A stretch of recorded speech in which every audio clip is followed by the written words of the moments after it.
আসসালামু আলাইকুম প্রিয় শিক্ষার্থী, আশা করি তোমরা ভালো আছো। আলহামদুলিল্লাহ, আমিও তোমাদের দোয়ায় ভালো আছি। আজকে আমি তোমাদের সামনে পদার্থবিজ্ঞান বিভাগের সম্মান প্রথম বর্ষে পদার্থের ধর্ম, তরঙ্গ, স্পন্দন বিষয়ের ও মহাকর্ষ অধ্যায় থেকে গুরুত্বপূর্ণ দুইটি টপিকস নিয়ে আলোচনা করব। আজকের প্রথম টপিকস হচ্ছে নিউটনের মহাকর্ষ সূত্র। আমরা এই নিউটনের মহাকর্ষ সূত্র থেকে কম বেশি সবাই পরিচিত। দেখো, এই নিউটনের মহাকর্ষ সূত্রটা হচ্ছে একটি কালজয়ী সূত্র। আমরা জানি মহাবিশ্বের যে কোনো দুইটি বস্তুর মধ্যে যে আকর্ষণ বল, অর্থাৎ যে বলে তারা পরস্পরকে আকর্ষণ করে, সেই বলকে বলা হয় মহাকর্ষ বল। এই বল সম্পর্কে সর্বপ্রথম নিউটন বা গুরুত্বপূর্ণ ধারণা দিয়েছিলেন বিজ্ঞানী আইজ্যাক নিউটন। তিনি যখন আপেল গাছের নিচে বসে বসে বই পড়তেছিলেন, তখন তার মাথার উপর একটি আপেল ছিঁড়ে পড়ে, যার কারণে তার মাথায় চিন্তার উদ্ভব হয়, আপেলটি কেন আমার মাথার দিকে আসলো, উপরের দিকে না গিয়ে। দেখো, তিনি পরে গবেষণা করে দেখতে পাইছেন এখানে পৃথিবী তার কেন্দ্রের দিকে একটি বল কি করে কাজ করায়। এই কেন্দ্র দিকে বলকে বলা হয় কেন্দ্রমুখী বল। এই কেন্দ্রমুখী বলের কারণেই আপেলটি তার মাথার দিকে পড়ছে, অর্থাৎ নিচের দিকে পড়ছে, উপরের দিকে যায় নাই। তিনি আপেল এবং পৃথিবী বা চাঁদ ও পৃথিবী বা অন্য কোনো দুটি বস্তুর মধ্যে আকর্ষণ বলের পরিমাপ করার জন্য একটি সূত্র কি বলে প্রকাশ করেন, সূত্র বিবৃতি করেন। তার নাম অনুসারে এই সূত্রকে বলা হয় নিউটনের কি সূত্র? মহাকর্ষীয় সূত্র। এই সূত্রটি 1687 সালে তার বিখ্যাত গ্রন্থ প্রিন্সিপিয়া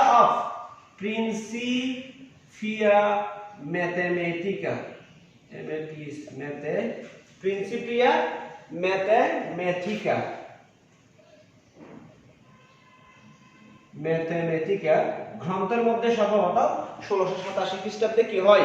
প্রকাশ হয়। তিনি সূত্রটাকে এভাবে বিবৃতি করছিলেন। দেখো, মহাবিশ্বের যে কোনো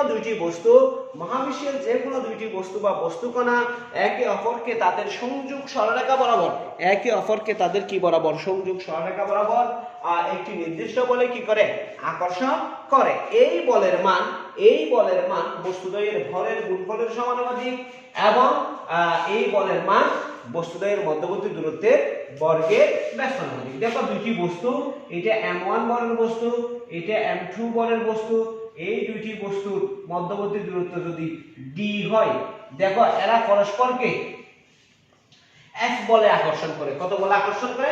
F বলে আকর্ষণ করে। নিউটনের মহাকর্ষ সূত্র অনুসারে F proportional to m1 m2, অর্থাৎ ভরদ্বয়ের গুণফলের সমানুপাতিক, এবং F proportional to 1/d²। এই দুটি সূত্রের সমীকরণ যদি আমি কম্বাইন করি, তাহলে আমরা পাচ্ছি F proportional to m1 m2/d²। দেখো, এখানে যদি আমি সমান করি, তিনি একটি ধ্রুবক দিয়েছিলেন। এই ধ্রুবককে বলা হয় ক্যাপিটাল G। দেখো, এই ক্যাপিটাল জি হচ্ছে একটি ধ্রুবক। এই ধ্রুবককে বলা হয় মহাকর্ষীয় ধ্রুবক। এই ধ্রুবককে কি বলা হয়? মহাকর্ষীয় ধ্রুবক। দেখো প্রিয় শিক্ষার্থী, এই F সমান G * m1 m2/d² হচ্ছে নিউটনের মহাকর্ষীয় সূত্র। G * m1 m2/d² হচ্ছে নিউটনের মহাকর্ষীয় সূত্র, এবং এখানে ক্যাপিটাল G হচ্ছে মহাকর্ষীয় ধ্রুবক, যার একটি নির্দিষ্ট মান থাকে। একে সার্বজনীন ধ্রুবকও বলা হয়, বিশ্বজনীন ধ্রুবকও বলা হয়। কেন বলা হয় আমরা পরে দেখব। এবং d হচ্ছে বস্তু দুটির বা কণা দুটির মধ্যবর্তী দূরত্ব, এবং m1 m2 হচ্ছে বস্তু দুটি বা কণা দুটির ভর। তাহলে আমরা এখান থেকে দেখছি যে বলে বস্তু পরস্পরকে আকর্ষণ করে, সেই বল বস্তুদ্বয়ের ভরের গুণফল ভর বৃদ্ধি পাওয়ার সাথে সাথে সেই বল বৃদ্ধি পাবে, এবং দূরত্ব বৃদ্ধি পাওয়ার সাথে সাথে সেই বল বর্গ আকারে কি পাবে? হ্রাস পাবে। প্রিয় শিক্ষার্থী, দেখো, এখান থেকে আমরা G সমান লিখতে পারি। দেখো কি লিখতে পারি? Fd²/m1 m2। দেখো, তাহলে মহাকর্ষীয় ধ্রুবক G সমান আমরা পাচ্ছি কি? Fd²/m1 m2। তাহলে G এর একক হবে, একককে আমরা লিখতে পারি। দেখো, একক সমান বলের একক নিউটন, দূরত্বের একক মিটার। তাহলে এখানে দূরত্ব স্কয়ার সমান মিটার স্কয়ার, এখানে কেজি। তাহলে আমরা এখান থেকে লিখতে পারি newton metre square per KG square. এটাই হচ্ছে কিসের একক? মহাকর্ষীয় ধ্রুবকের একক। এটাই কিসের একক? মহাকর্ষীয় ধ্রুবকের একক। আশা করি প্রিয় শিক্ষার্থী তোমরা বুঝতে পারছো। এখান থেকে মহাকর্ষীয় ধ্রুবকের মাত্রা বের করতে পারি। দেখো বলের একক, বলের মাত্রা, মাত্রা মহাকর্ষীয় ধ্রুবকের মাত্রা হবে বলের একক mlt ইনভার্স 2, mlt ইনভার্স 2। তারপরে এরপরে এই যে d এর মাত্রা হবে l, তাহলে এখানে l স্কয়ার, এখান থেকে আসবে m ইনটু n। তাহলে দেখো এখান থেকে l স্কয়ার, l স্কয়ার, এখানে l, তাহলে কি থাকবে? এখান থেকে m চলে যাবে, বাকি থাকবে m inverse 1 l cube t inverse 2। এটাই হচ্ছে মহাকর্ষীয় ধ্রুবকের মাত্রা।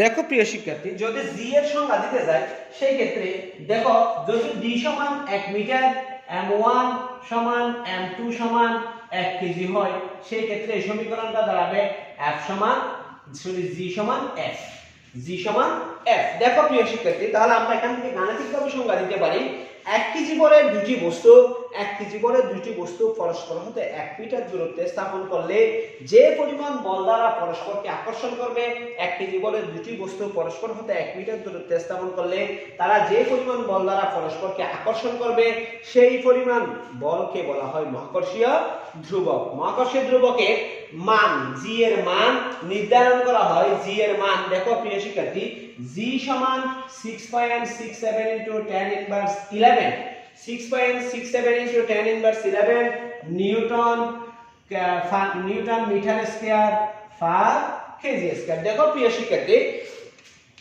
1942 সালে US national bureau of standards, 1942 সালে US NATI national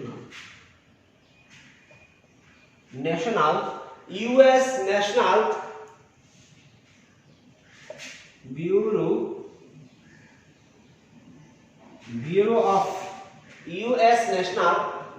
of standards এই সংস্থাটি দেখো পিএইচ হেলথ এন্ড, অর্থাৎ এই সংস্থাটি কর্তৃক 1942 সালে US national bureau of standards কর্তৃক জি এর মান নির্ধারণ করা হয় 6.67 into tan inverse, 6.67 into tan inverse কত? 11 newton metre square per KG square. দেখো প্রিয় শিক্ষার্থী, জি এর যদি কোনো প্রশ্ন আসে জি এর মান 6.67 into tan inverse 11 newton per KG square meter square বলতে কি বুঝো? অর্থাৎ 1 কেজি বলের দুটি বস্তুকে পরস্পর হতে 1 মিটার দূরত্বে স্থাপন করলে, 1 কেজি বলের দুটি বস্তুকে পরস্পর হতে 1 মিটার দূরত্বে স্থাপন করলে বস্তুদ্বয় পরস্পরকে 6.67 into tan inverse 11 নিউটন বল দ্বারা কি করবে? আকর্ষণ করবে। দেখো জি এর সার্বজনীনতা কি জিনিস?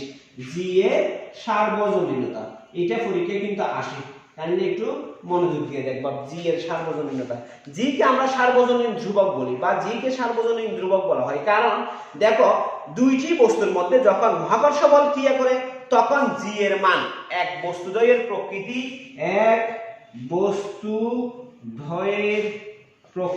বস্তুদ্বয়ের কি প্রকৃতি, এক বস্তুদ্বয়ের প্রকৃতি, দুই বস্তুদ্বয়ের মধ্যবর্তী মাধ্যমের উপর নির্ভর করে। বস্তুদ্বয়ের মধ্যবর্তী মাধ্যমের উপর নির্ভর করে। এক নম্বর বস্তুদ্বয়ের প্রকৃতির উপর, দুই নম্বর বস্তুদ্বয়ের মধ্যবর্তী মাধ্যমের উপর কি করে? নির্ভর করে না। বস্তুদ্বয়ের মধ্যমের প্রকৃতি এবং বস্তুদ্বয়ের মধ্যবর্তী মাধ্যমের উপর কি করে না? নির্ভর করে না। বস্তুর প্রকৃতি বলতে বোঝায় বস্তুর ভর, আকার, আকৃতি বা বস্তুটি কি পদার্থ দিয়ে তৈরি করা ইত্যাদি। আবার মাধ্যমের প্রকৃতি বলতে বোঝায় প্রবেশ্যতা। দেখো মাধ্যমের প্রকৃতি বলতে বোঝায় প্রবেশ্যতা, প্রবণতা, দিকদর্শিতা ইত্যাদি। দেখো প্রিয় শিক্ষার্থী, বস্তুদ্বয়ের ভর বা দূরত্ব পরিবর্তন হলে মহাকর্ষীয় আকর্ষণ বলের মান পরিবর্তিত হতে পারে। বস্তুদ্বয়ের মধ্যবর্তী দূরত্ব বা বস্তুদের মধ্যবর্তী ভর বা দূরত্ব পরিবর্তন হলে বস্তুদের মধ্যকার আকর্ষণ বলের মান কি হতে পারে? পরিবর্তন হতে পারে। কিন্তু বস্তুদের আকর্ষণ বলের মান পরিবর্তন হলেও জি এর মান পরিবর্তন হয় না, কারণ জি বস্তুদের প্রকৃতির উপর বা বস্তুদের মধ্যবর্তী মাধ্যমের উপর কি করে না, নির্ভর করে না। অর্থাৎ বস্তুদের প্রকৃতি মানে আকার আকৃতি প্রকৃতি বা বস্তুদের মধ্যবর্তী মাধ্যম মানে প্রাবশ্যতা প্রবণতা দিকদর্শী ইত্যাদি বিষয়ের উপর নির্ভর করে না বিধায় জি এর মান কখনো কি হয় না, পরিবর্তন হয় না। এই জন্য জি কে বলা হয় সার্বজনীন ধ্রুবক। দেখো প্রিয় শিক্ষার্থী, আমরা মহাকর্ষ সূত্রকে লিখছিলাম, দেখো আমরা মহাকর্ষ সূত্র সমান লিখছিলাম F সমান capital G m1 m2 by D square. দেখো এটাকে যদি আমি ভেক্টর রূপে লিখি, যেগুলো তোমাদের এক নম্বরের জন্য প্রশ্ন আসে, ভেক্টর রূপে লিখো। দেখো এটাকে ভেক্টর রূপে লিখলে আমরা লিখব F ভেক্টর সমান G m1 m2 by D cube D vector. দেখো এটাই হচ্ছে ভেক্টর রূপ। তোমাদের পরীক্ষায় আসবে এক নম্বরের জন্য খ বিভাগ এক নম্বরের জন্য প্রশ্ন আসবে, তোমাদের পরীক্ষায় কি লিখো, ভেক্টর রূপ লিখো। প্রিয় শিক্ষার্থী, আমরা এখন মহাকর্ষ বলের প্রকৃতি নিয়ে আলোচনা করব। মহাকর্ষ বল কি নিয়ে আলোচনা করব, প্রকৃতি নিয়ে। প্রিয় শিক্ষার্থী, মহাকর্ষ বলের প্রকৃতি দেখো, এক নম্বর আমরা বলতে পারি বস্তুদ্বয় অর্থাৎ এই বল দুটি বস্তুর মধ্যে আকর্ষণ বল। এক নম্বরে বলতে পারি এই বল দুটি বস্তুর মধ্যে আকর্ষণ বল। দুই নম্বরে বলতে পারি এই বল বস্তুদ্বয়ের সংযোজক সরলরেখা বরাবর ক্রিয়া করে, সংযোজক সরলরেখা বরাবর ক্রিয়া করে। তিন নম্বর বলতে পারি এই বল বস্তু দুটির ভরের গুণফলের সমানুপাতিক, বস্তু দুটির ভরের গুণফলের সমানুপাতিক। চার নম্বরে বলতে পারি এই বল বস্তুদের মধ্যবর্তী দূরত্বের বর্গের ব্যস্তানুপাতিক, এই বল বস্তুদের মধ্যবর্তী দূরত্বের বর্গের ব্যস্তানুপাতিক। পাঁচ নম্বরে বলতে পারি এই বল মাধ্যমের প্রকৃতির উপর কি করে না, নির্ভর করে না। এটাই হচ্ছে মহাকর্ষীয় বলের প্রকৃতি। আশা করি প্রিয় শিক্ষার্থীরা তোমরা বুঝতে পারছো। দেখো প্রিয় শিক্ষার্থী, আরেকটি গুরুত্বপূর্ণ টপিকস অভিকর্ষ ত্বরণ। অভিকর্ষ ত্বরণ দেখো নিউটনের গতির দ্বিতীয় সূত্র, নিউটনের গতির দ্বিতীয় সূত্র যেটা আমরা পাইছিলাম F সমান ma, F হচ্ছে আকর্ষণ বল বা F হচ্ছে বল, m হচ্ছে বস্তুর বল, a হচ্ছে ত্বরণ। এই সমীকরণ থেকে আমরা পেয়েছিলাম নিউটনের গতির দ্বিতীয় সূত্র থেকে আমরা জানি কোন বস্তুতে বল প্রযুক্ত হলে সেখানে কিসের সৃষ্টি হবে, ত্বরণের সৃষ্টি হবে। তাই অভিকর্ষ বল, এই বল কোন বস্তুর উপর ক্রিয়া করে ত্বরণ সৃষ্টি করবে। আবার বলতেছি, কোন বস্তুর উপর বল প্রয়োগ করলে সেখানে ত্বরণ সৃষ্টি হয়, আর যদি কোন বস্তুর উপর অভিকর্ষ বল প্রয়োগ করা হয় সেই ক্ষেত্রে অভিকর্ষ ত্বরণ সৃষ্টি হয়। সুতরাং আমরা বলতে পারি অভিকর্ষ বলের প্রভাবে যে ত্বরণের সৃষ্টি হয়, অভিকর্ষ বলের প্রভাবে যে ত্বরণের সৃষ্টি হয় তাকে বলা হয় অভিকর্ষ ত্বরণ। অর্থাৎ আরো সুন্দর করে যদি আমরা বলি অভিকর্ষ বলের প্রভাবে মুক্তভাবে পড়ন্ত বস্তুর, অভিকর্ষ বলের প্রভাবে মুক্তভাবে পড়ন্ত বস্তুর সময়ের সাথে বেগ বৃদ্ধির হারকে বলা হয় অভিকর্ষ ত্বরণ। অভিকর্ষ বল তথা ত্বরণের দিক অবশ্যই কোন দিকে হবে, পৃথিবীর কেন্দ্রের দিকে হবে। অভিকর্ষ ত্বরণ একটি ভেক্টর রাশি, একে জি দ্বারা প্রকাশ করা হয়। অভিকর্ষ ত্বরণ একটি ভেক্টর রাশি, একে জি দ্বারা প্রকাশ করা হয়। অভিকর্ষ ত্বরণের একক ওই যে ত্বরণের এককের মতন ms ইনভার্স 2। অভিকর্ষ ত্বরণের মাত্রার মতন lt ইনভার্স 2। আশা করি প্রিয় শিক্ষার্থী তোমরা অভিকর্ষ ত্বরণকে জেনে বুঝতে পারছো।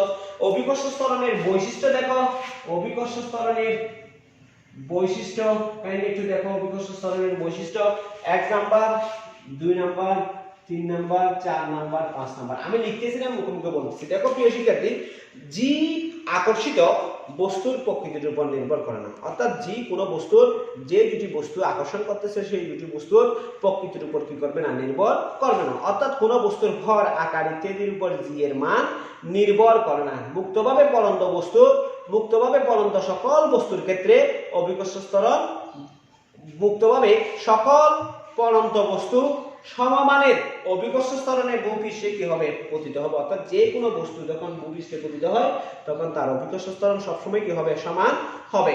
2 নম্বর, স্থান ভেদে জি এর মান পরিবর্তন হয়। যেমন আমরা ওই যে ছোটকালে পড়ছি নবম দশম শ্রেণীতে বা একাদশ শ্রেণীতে দ্বাদশ শ্রেণীতে আমরা পড়ছি নবম দশম শ্রেণীতে বা একাদশ শ্রেণীতে দ্বাদশ শ্রেণীতে আমরা পড়ছি কি পড়ছি দেখো, পৃথিবী গোলাকার নয়, পৃথিবী কমলা লেবুর মতন। মেরু অঞ্চলে ব্যাসার্ধ কম, বিষুবীয় অঞ্চলে ব্যাসার্ধ বেশি। অর্থাৎ যেখানে ব্যাসার্ধ কম সেখানে অভিকর্ষ ত্বরণের মান বেশি, যেখানে ব্যাসার্ধ বেশি সেখানে অভিকর্ষ ত্বরণের মান কম। অর্থাৎ স্থান ভেদে জি এর মান কি হয়, পরিবর্তন হয়। 3 নম্বরে আমরা বলতে পারি ভূপৃষ্ঠের কোন স্থানে জি এর মান ভূকেন্দ্র হতে ওই স্থানের দূরত্বের উপর নির্ভর করে। ওই স্থানের কিসের উপর নির্ভর করে? দূরত্বের উপর নির্ভর করবে। দূরত্ব বেশি হলে অভিকর্ষ ত্বরণের মান কম হবে, দূরত্ব কম হলে অভিকর্ষ ত্বরণের মান বেশি হবে। দেখো 4 নাম্বার অভিকর্ষ ত্বরণের মান অভিকর্ষীয় প্রাবল্যের সমান। অভিকর্ষ ত্বরণের মান অবশ্যই কিসের সমান হবে? অভিকর্ষীয় প্রাবল্যের সমান হবে। জি এর মান, জি এর মাত্রাও একক, সাধারণ ত্বরণের মাত্রাও এককের, জি এর মান মাত্রাও, জি এর মাত্রাও একক, সাধারণ ত্বরণের মাত্রাও এককের সমান হবে। আশা করি প্রিয় শিক্ষার্থী তোমরা অভিকর্ষ ত্বরণ সম্পর্কে বুঝতে পারছো। জি এবং ক্যাপিটাল জি এবং স্মল জি এর মধ্যে সম্পর্ক, অর্থাৎ মহাকর্ষীয় ধ্রুবক এবং অভিকর্ষ ত্বরণের মধ্যে সম্পর্ক। দেখো প্রিয় শিক্ষার্থী, কোনে একটি বস্তু, মনে করি এটা একটা পৃথিবী, এই পৃথিবীর ব্যাসার্ধ আর, এই পৃথিবীর ব্যাসার্ধ কত? আর। দেখো এই পৃথিবীর ব্যাসার্ধ, অর্থাৎ এই পৃথিবীর বল মনে করলাম ক্যাপিটাল এম, এবং পৃথিবী হতে পৃথিবীর ব্যাসার্ধ কেন্দ্র হতে ডি দূরত্বে, কত দূরত্বে? আরেকটি বস্তু আছে, এই বস্তুটার বল হচ্ছে স্মল এম, এবং এদের মধ্যে আকর্ষণ বল হচ্ছে এফ। এদের মধ্যে আকর্ষণ বল হচ্ছে কি? এফ। তাহলে আমরা লিখতে পারি স্মল এম এবং ক্যাপিটাল এম বলের বস্তুর মধ্যে আকর্ষণ বল এফ সমান capital G capital M small M by D square, সমীকরণ 1। আবার নিউটনের দ্বিতীয় সূত্র থেকে আমরা জানি যে এফ সমান এম জি, সমীকরণ 2। দেখো আমরা এখানে প্রথমে আমাদের এই জি এবং ক্যাপিটাল জি এর সম্পর্ক স্থাপন করার সময় আমাকে মহাকর্ষীয় ধ্রুবকের সংজ্ঞা লিখতে হবে, অভিকর্ষ ত্বরণের সংজ্ঞা লিখতে হবে। যেহেতু এগুলো তোমরা জানো সেজন্য আমি সংজ্ঞাগুলো লিখতেছি না, সরাসরি মানে গাণিতিক সমস্যায় চলে যাচ্ছি। 1 এবং 2 হতে আমরা লিখতে পারি, 1 এবং 2 হতে আমরা লিখতে পারি এম জি সমান capital G capital M small M by D square. দেখো এখানে এম এম যদি কাটাকাটি যায় বাকি থাকবে ক্যাপিটাল স্মল জি সমান capital G capital M by D square, capital G capital M by কি স্কয়ার?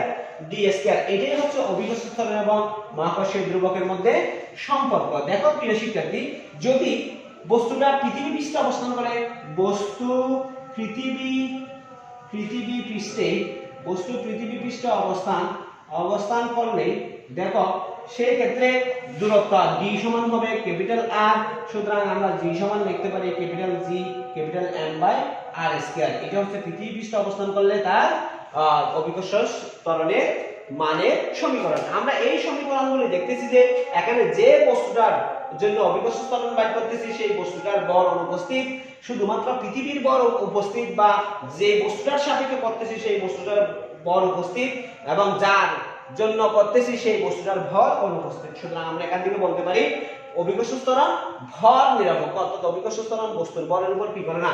নির্ভর করে না। কিন্তু এখানে দেখো আর বা ডি উপস্থিত আছে, আর বা ডি মানে দূরত্ব বা স্থান। যেহেতু এখানে অভিকর্ষ ত্বরণ আমরা লিখতে পারি g proportional to 1 by R square, অর্থাৎ অভিকর্ষ ত্বরণ দূরত্বের বর্গের ব্যস্তানুপাতিক, অভিকর্ষ ত্বরণ দূরত্বের বর্গের ব্যস্তানুপাতিক, অর্থাৎ অভিকর্ষ ত্বরণ দূরত্বের উপর কি করবে? নির্ভর করবে। অভিকর্ষ ত্বরণ কিসের উপর নির্ভর করবে? দূরত্বের উপর নির্ভর করবে। দেখো অভিকর্ষ ত্বরণ জি এর মান বিভিন্ন জায়গায়, জি এর মান দেখো কিরকম কিরকম। দেখো প্রিয় শিক্ষার্থী, জি এর মান, জি পৃথিবীর ব্যাসার্ধ যদি আর সমান 6.36 × 10⁶ মিটার, বর যদি 5.983 × 10⁻24 কেজি, ক্যাপিটাল জি সমান 6.67 × 10⁻11 newton metre square per KG square হয়, তাহলে আমরা জি সমান পাই 6.67 × 10⁻11 × 5.983 × 10⁻24 বাই 6.36 × 10⁻6 হোল স্কয়ার। আমরা ক্যালকুলেশন করলে আমরা পাচ্ছি 9.8465 মিটার পার সেকেন্ড স্কয়ার। কিন্তু আমরা অভিকর্ষ ত্বরণের মান জানি যে 9.81 বা 9.80। দেখো বিষুবীয় অঞ্চলে আর এর মান বেশি তাই জি এর মান কম, 9.7803 মিটার পার সেকেন্ড স্কয়ার। মেরু অঞ্চলে জি এর আর এর মান কম তাই জি এর মান বেশি, 9.8321 মিটার পার সেকেন্ড স্কয়ার। ক্রান্তীয় অঞ্চলে জি এর মান 9.78918 মিটার পার সেকেন্ড স্কয়ার। দেখো প্রিয় শিক্ষার্থী, একইভাবে ঢাকায় জি এর মান হবে 9.7835 মিটার পার সেকেন্ড স্কয়ার। রাজশাহীতে জি এর মান হবে 9.790 মিটার পার সেকেন্ড স্কয়ার। সাদে জি এর মান হচ্ছে পৃথিবীর জি এর মানের 6 ভাগের 1 ভাগ। যেহেতু জি এর মান বিভিন্ন স্থানে বিভিন্ন রকম অর্থাৎ আর এর উপর নির্ভর করতেছে, সেহেতু আমরা জি এর একটি আদর্শ মান দরকার। সেই জন্য বিজ্ঞানীরা 45 ডিগ্রি অক্ষাংশে সমুদ্র সমতলে জি এর মানকে 45 ডিগ্রি অক্ষাংশে সমুদ্র সমতলে জি এর মানকে কি করছেন, আদর্শ মান হিসেবে ধরছেন। এবং এই জি এর মান হচ্ছে 9.80665 মিটার পার সেকেন্ড স্কয়ার, এবং হিসাবের সুবিধার জন্য এটাকে 9.81 মিটার পার সেকেন্ড স্কয়ার লেখা হয়। প্রিয় শিক্ষার্থী, আশা করি তোমরা এই টপিকসগুলি বুঝতে পারছো। আমরা আগামী এপিসোডে নতুন একটা টপিকস নিয়ে তোমাদের সামনে হাজির হব। এই পর্যন্ত ভালো থেকো। আসসালামু আলাইকুম ওয়া রাহমাতুল্লাহি ওয়া বারাকাতুহু।